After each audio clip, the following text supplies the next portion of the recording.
Hey, it's Kate with WTI. Now, treadmills are notoriously known as dust collectors, but not anymore. This 6-in-1 walking pad from RUNIMON is gonna totally change your mind.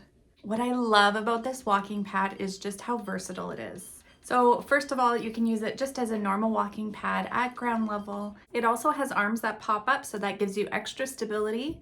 On top of that, it comes with a desk. So you can attach the desk.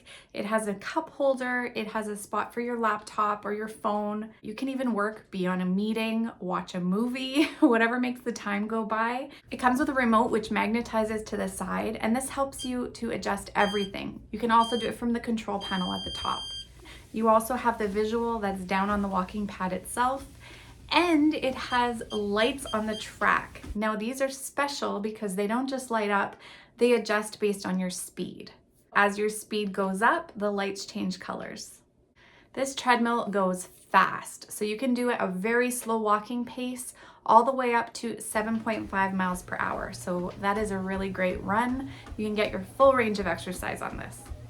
It's rare that you can go this fast on a walking pad, especially because they're not generally that stable. But this one has a weight rating of up to 330 pounds. So really great, awesome stability. You also have the option to change the elevation. So just by pulling out the pin and adjusting a little bit, you can make it so that you're walking uphill. It's nice and quiet, very high quality. I feel confident walking or running on this. I also love how compact it is, so you can tuck it away, you can lean it against a wall, you can tuck it under a bed even, so it's not gonna get in the way. It's easy to wheel around from room to room too, wherever you need it. So if you're looking to get a higher step count, maybe get your body moving a little bit at home, I think this is an excellent choice, and that's my point of view.